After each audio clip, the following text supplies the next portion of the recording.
Yeah.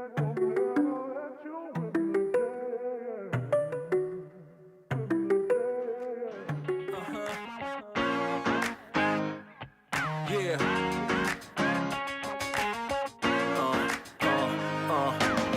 Check this out, yeah, we like to party. Listen up, yeah, it's time to start it. And I know you got it. If you're with me, let's rock this party. All the girls on this side say, and all my fellas on this side say, tonight we're gonna fly high to the skies, 'cause we're gonna have a taste of the good life. Here we go, here we go, here we go up. We're gonna rock this club till it goes up. Yeah, we're gonna live a good life. Yeah, we're gonna do it all night. Tonight, we're gonna live the good life. Alright, let's go and live the good life, the good life. Tonight, we're gonna live the good life. All right, it's 6 p.m. It's Sunday. And as always, I hope everyone out there is living the good life. What's happening? It's your boy Onyx here, Going Full Nerd. Once again, it's a Sunday, and I record my podcast just for you. Well, yeah, I actually kind of recorded for me too, but it is what it is. With adult drink in hand. Take a sip of that. What are we going to talk about today? We're going to talk about What If. What If, the new animated series on Disney Plus. Um, what if is the people of the internet every day. But before we even get into this, we're going to talk a little bit. We're going to have a few things. But first, we got to get the shameless plug out the way. Shameless plug. Here we go right now. What's up, everybody? It's shameless plug time. So thanks for checking out the podcast, Going Full Nerd. Make sure you like, share, and subscribe everywhere possible. So look for Going Full Nerd on YouTube, Facebook, Instagram, goingfullnerd.com, and my Twitter handle, ONYXXX1969. You can also listen to the audio version on its home, Anchor.fm, but also on Pandora, Spotify, iHeartRadio, Apple Podcasts, Google Podcasts, or wherever you consume your podcast listening pleasure. Hey guys, let's get on with the show. All right, let me unplug myself so I can make sure that I'm all fully charged up and life is good to go. Hey, Disney Plus, Disney, Marvel, man. Marvel's doing this thing. But you know what? I'm exhausted. I'm really exhausted. I mean, honestly, it took me a minute to decide what I was going to talk about this week because I was saying, well, maybe I should just record something. What am I going to talk about? I literally watched a few different shows.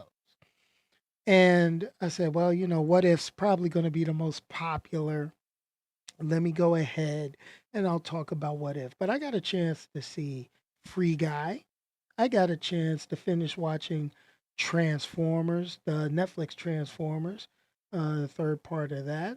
I actually also got to watch Gunpowder Milkshake. So these are stuff that I probably should review, but oh man, procrastination and being lazy, it's it's rough. But I wasn't completely lazy. I'm gonna say that because you really can't tell from where you're at. But I took all day yesterday. I took all of the computer stuff down, rearranged, and cleaned my whole office. Now, some people would say, well, it looks the same, but I'm going to tell you, it looks completely different. It looks great to me. It's clean, it's less dust. Let me go ahead and share what it looked like right after I finished cleaning. This is the control room. So if you have not seen the control room, if you haven't followed me on Twitter or Facebook, this is the control room in all of its glory.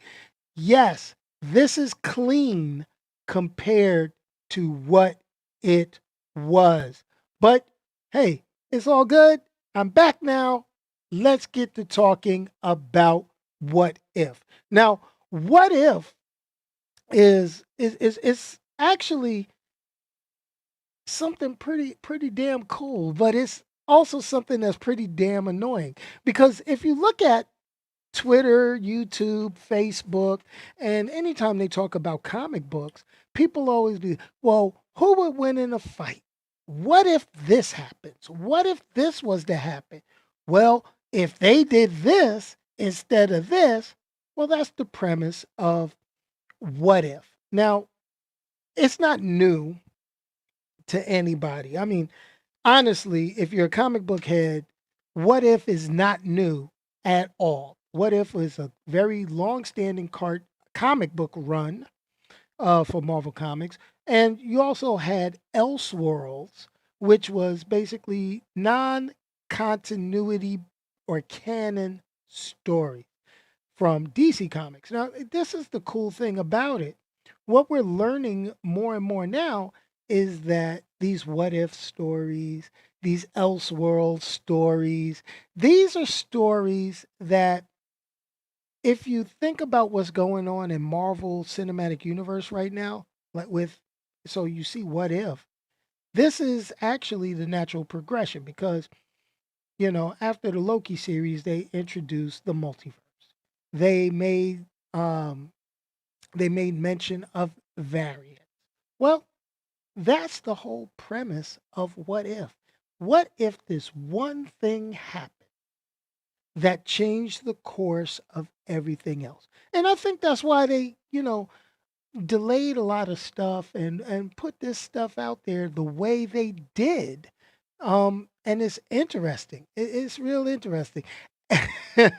You waiting on the House of M. The best you're gonna get is the House of Nerd, and that's here right now.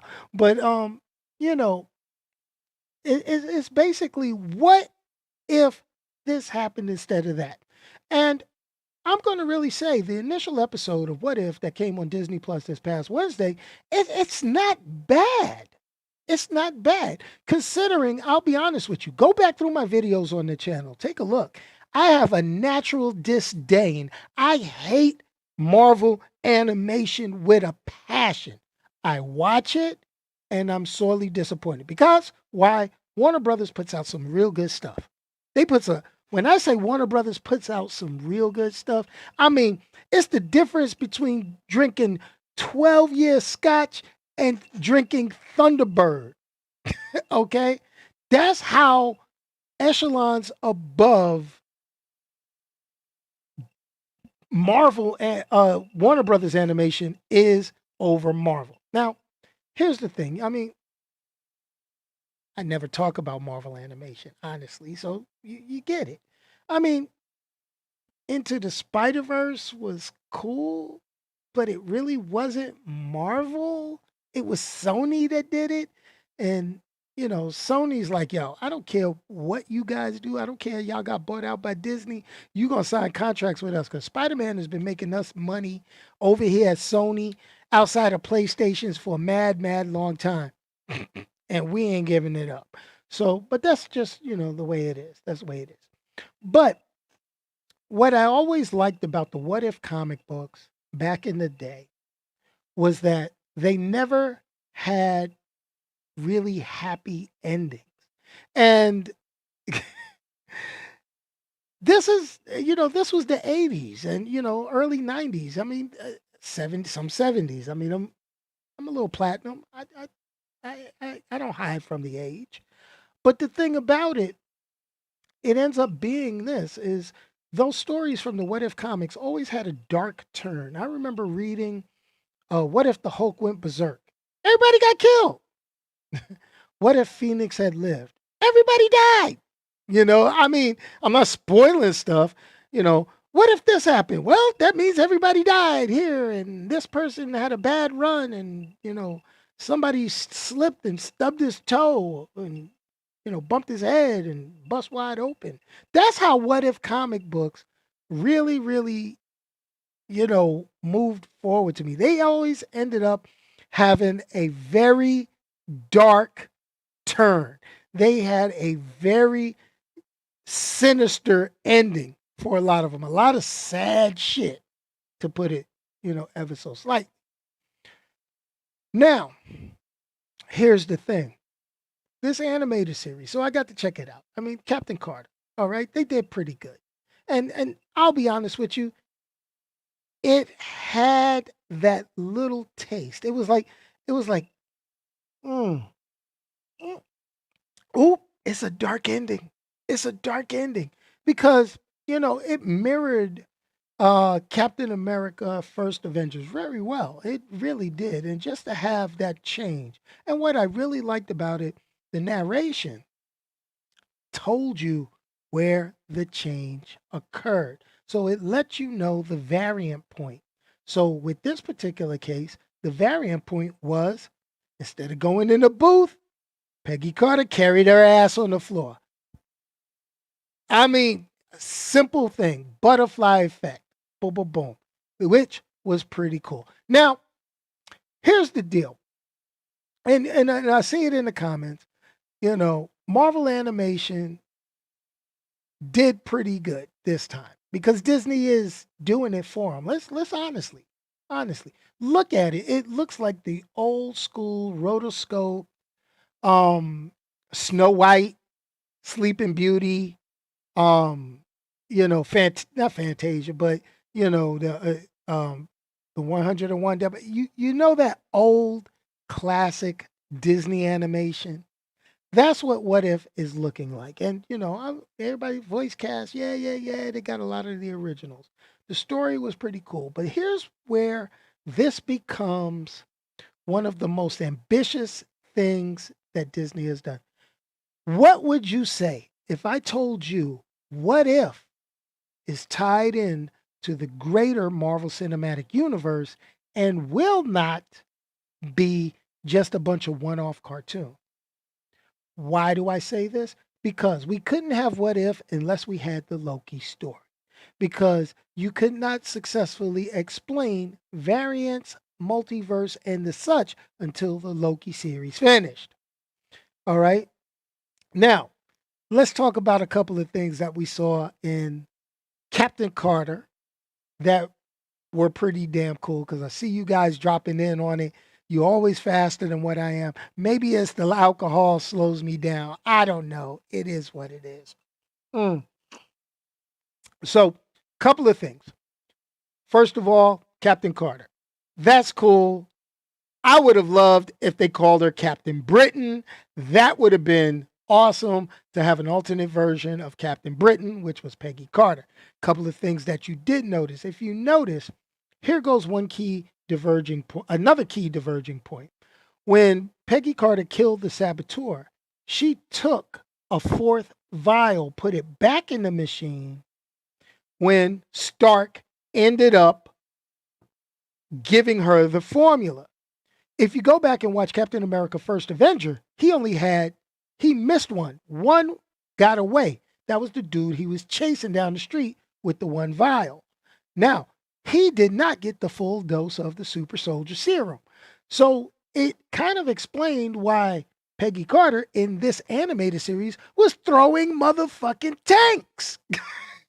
She was throwing tanks and doing all sorts of like superhuman shit.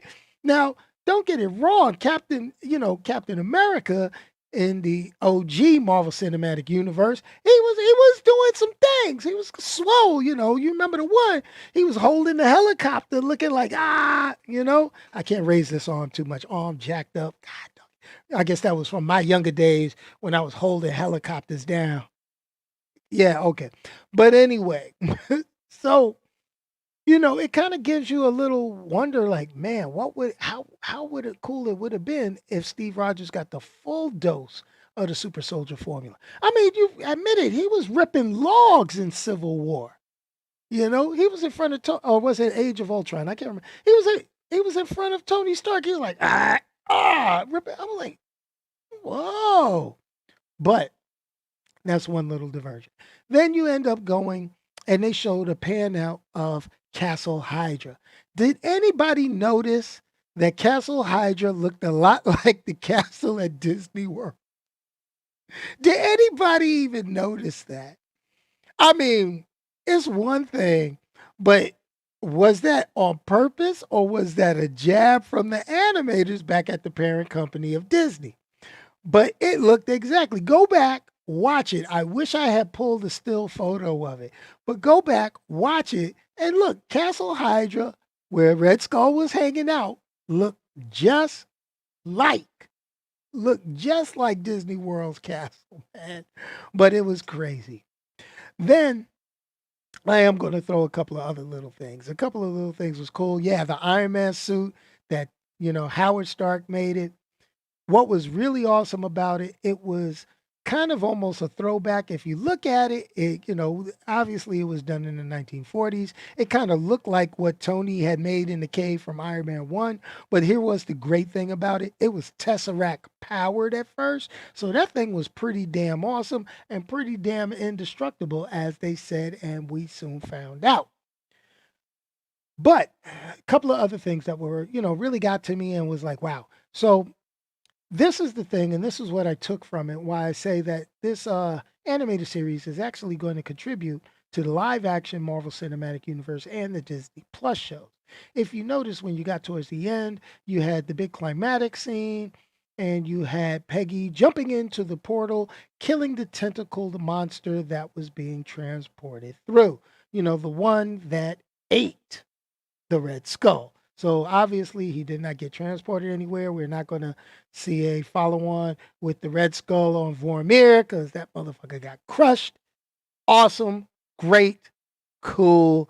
But when she emerged 70 years later, okay, time travel rules in the Marvel Cinematic Universe be damn. Don't get me explaining that.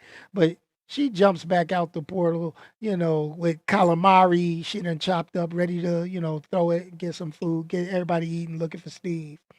And Fury looks at her, you know, being that she's coming from the 40s, I know it's progressive. I know she would have dropped.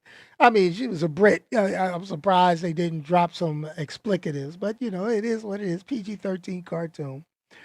But here's the deal.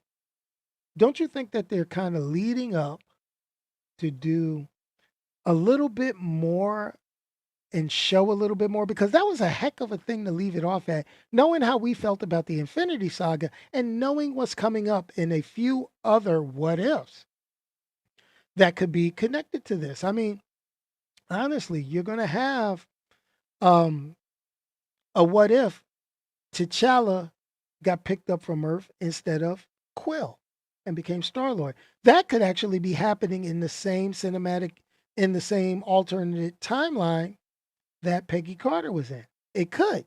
We don't know yet, but it could. Now, I see inside the comments, everybody thought that the tentacles was Shuma Gorath, okay, which is a typical Doctor Strange villain per se. He is a member of the of a alien race.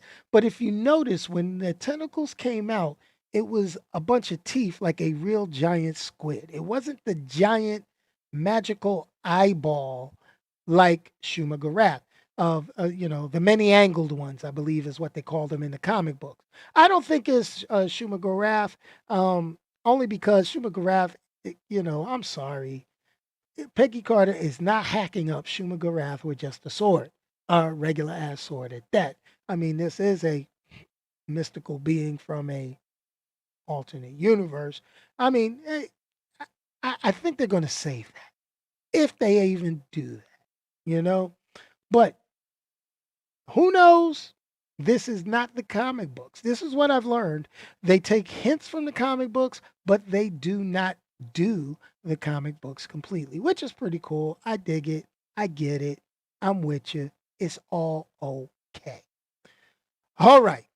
So we got the episode list. Let me see if I can pull up this episode list for what if, um, and then here goes the key. So so we could go and know what we're getting ready to see. So we got what if Captain Carter was the first Avenger. Let's see. What is the next episode that's coming out Wednesday? What is it? What is it? What is it? Let's see. Do we even have it? No, I don't have it. Oh my gosh. I thought I had the title list and they did not get it to me. Let's make sure.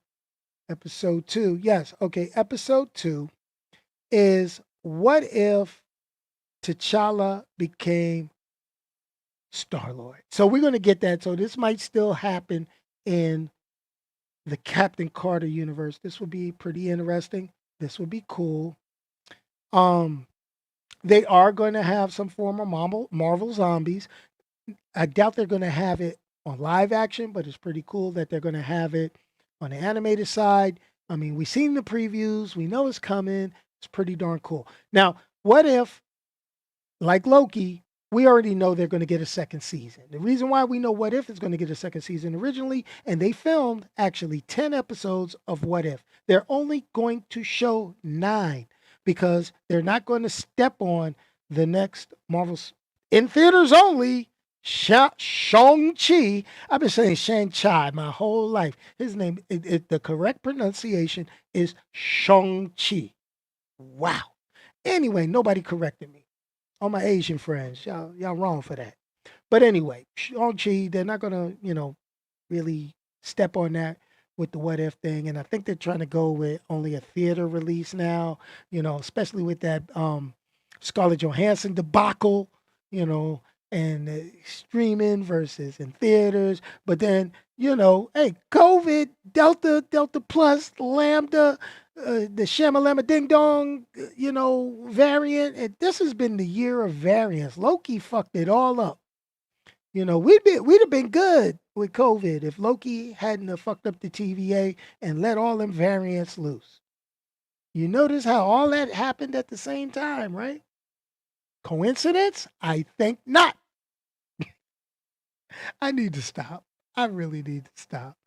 But anyway, hey, but the thing is we know it's going to get a second season because the first show of the second season of What If is actually the 10th episode, what was originally supposed to be the 10th episode of the first season. That's a mouthful of saying I'm done. But what do I think of What If episode 1? It was good. It was good. Wasn't something I'm going to be jumping up and down for. It wasn't the end all be all of animation. I think I could leave that to the Warner Brothers Justice League ones. Those were the end all be all for animation for me, especially that final Justice League Dark. Anyway, you can see the review on my channel. Go back, check it out. It's a little playlist, Warner Brothers Animation or whatever I called it. It's there. It's there. Anyway, I'm going to go ahead and finish my drink. I'm going to go play some video games. And I'm going to think about trying to write some scripts and do some other videos. I know I've only been doing the podcast recordings once a week. If I'm going to keep doing this, I think I really, really need to, honestly, I need to record more stuff. I got to get off my ass, man. I ain't going to lie.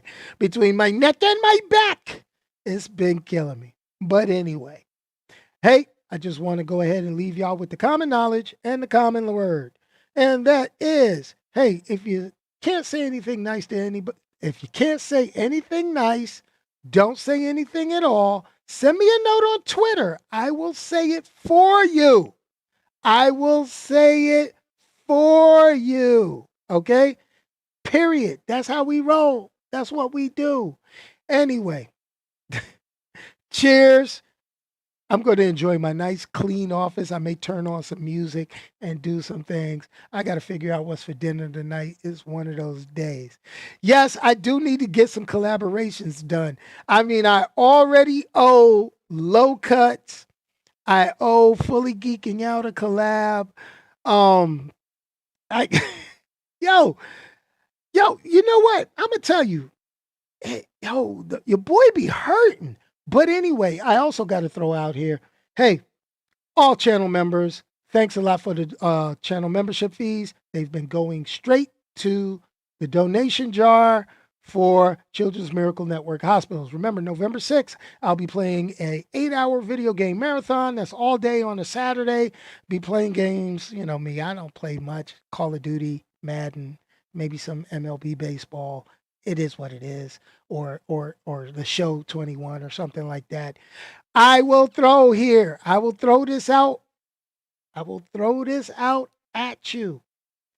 We are up to $370 for a $1,000 goal. Come on, get people to go. If you want the link, I'm going to put the link across Twitter one more time. Okay.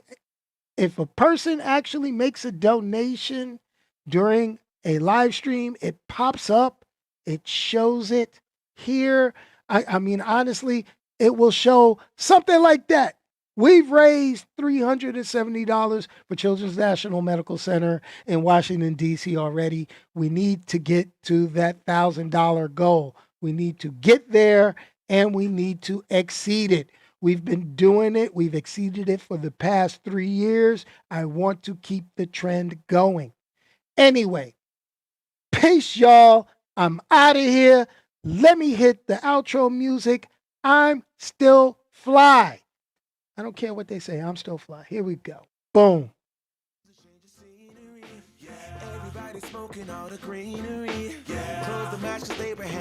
I got a Nintendo Switch I don't even play. Well, I really shouldn't say I have a Nintendo Switch that I don't really play. It's actually my wife's Nintendo Switch. She doesn't play it. I don't play it. Hey, I ain't gonna lie. I'm an Xbox head. Matter of fact, I might just end up getting on Xbox right now. I don't know.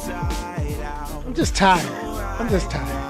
But I enjoy coming out and chilling with you guys every week. So if you're watching this as a replay, not live because there's nothing over here while I'm live, but when the replay comes, the end cards come, you can check out a couple of videos. One pick for you and the last video I made.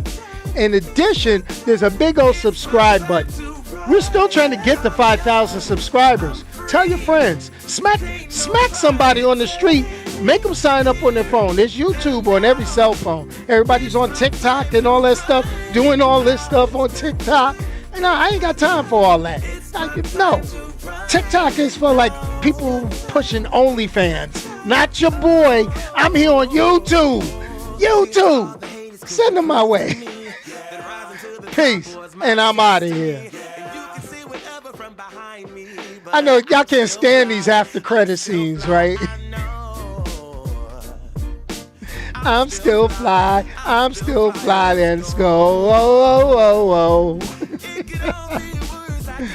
Peace.